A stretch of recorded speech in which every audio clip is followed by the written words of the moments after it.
નમસ્કાર. દિવસભરના તાજા સમાચારોમાં તમારું સ્વાગત છે. તમારી સાથે હું છું પિનલગીરી ગોસ્વામી. સમાચારો વિસ્તારથી જાણીએ એ પહેલા મહત્વના સમાચારો ઉપર એક નજર.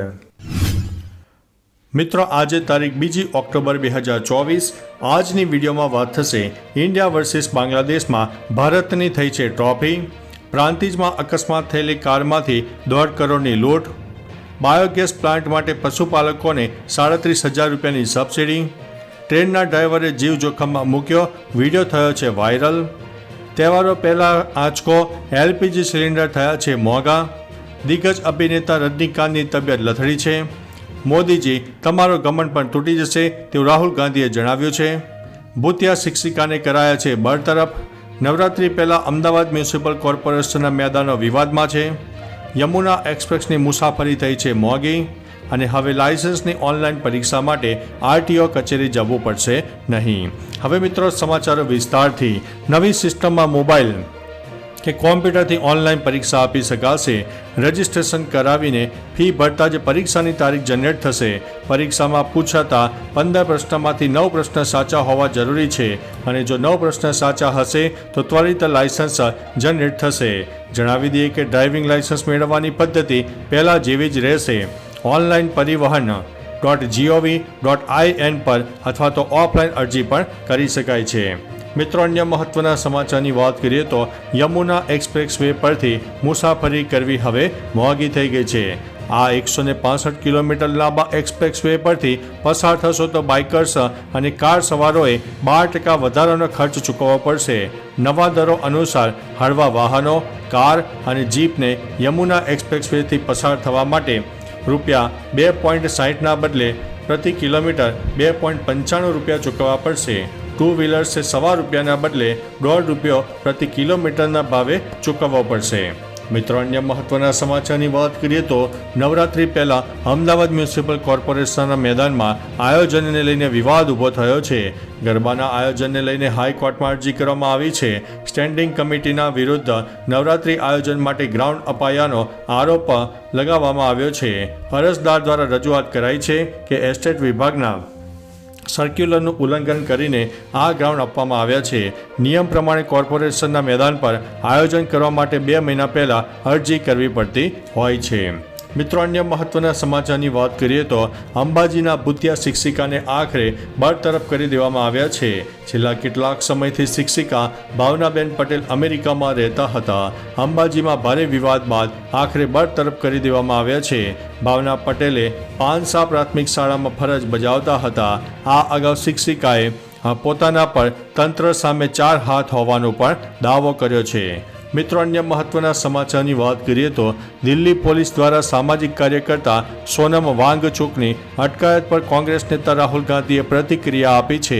તેમણે કહ્યું છે કે પર્યાવરણ અને બંધારણીય અધિકારો માટે શાંતિપૂર્ણ રીતે કૂચ કરી રહેલા સોનમ વાંગચુક અને સેંકડો લદ્દાખીઓની અટકાયત અસ્વીકાર્ય છે.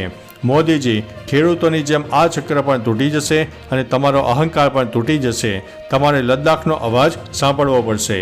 મિત્રો, અન્ય મહત્વના સમાચારની વાત કરીએ તો દિગ્ગજ અભિનેતા રજનીકાંતને સોમવારે મોડી રાત્રે ચેન્નાઈની એપોલો હોસ્પિટલમાં દાખલ કરવામાં આવ્યા હતા.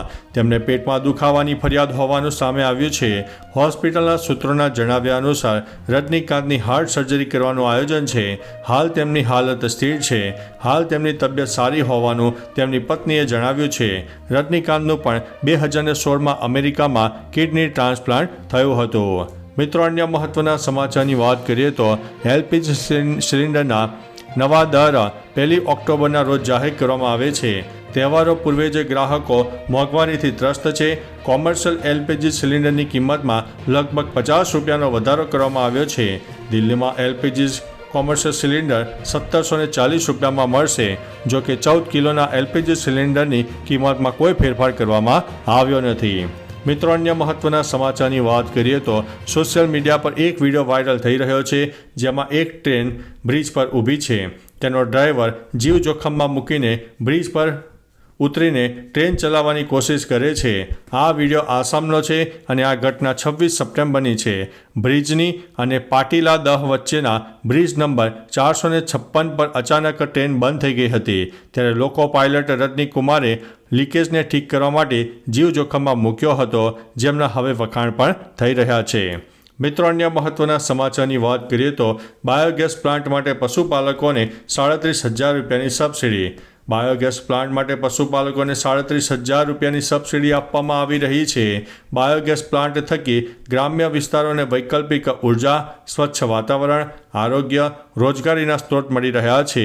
રાજ્યમાં 7,200થી પણ વધુ બાયોગેસ પ્લાન્ટ કાર્યરત છે, જેના થકી પશુપાલકોની આવકમાં પણ વધારો થઈ રહ્યો છે. બાયોગેસ પ્લાન્ટના કારણે ઇંધણ ખર્ચની બચતમાં પણ સુધારો થઈ રહ્યો છે. મિત્રો, અન્ય મહત્વના સમાચારની વાત કરીએ તો રાજ્યમાં વધુ એક મોટી લૂંટની ઘટના સામે આવી છે. ઉત્તર ગુજરાતના સાબરકાંઠા જિલ્લામાં 1.5 કરોડની લૂંટ થયાની પોલીસ ફરિયાદ નોંધાઈ છે. જણાવી દઈએ કે લૂંટારુઓ અકસ્માત થયેલી કારમાંથી 2 થેલા ભરેલા રૂપિયા લઈને ફરાર થઈ ગયા હોવાની ચોંકાવનારી જાણ બેદુ કાર ચાલકે કરી હતી. જે બાદ પછી LCB અને SOGની ટીમ દોડતી થઈ ગઈ હતી અને લૂંટારુઓને પકડવા જિલ્લાભરમાં નાકાબંધી પણ કરવામાં આવી હતી. મિત્રો, અન્ય મહત્વના સમાચારની વાત કરીએ તો ઇન્ડિયા વર્સિસ બાંગ્લાદેશની બીજી ટેસ્ટ મેચ ભારત જીતી ગયું છે. આ સાથે 2-0ની લીડથી ભારતે આ ટેસ્ટ સિરીઝ પોતાના નામે કરી છે. ટેસ્ટના અંતિમ દિવસે બોલર્સે બાંગ્લાદેશને ઓલ આઉટ કરતા મેચમાં સંપૂર્ણ કાબુ જમાવતા સિરીઝ ભારતના ખોળામાં આવી છે. જયસ્વાલે 50 ફટકારી છે, તેથી સૌથી વધુ રન બન્યા છે.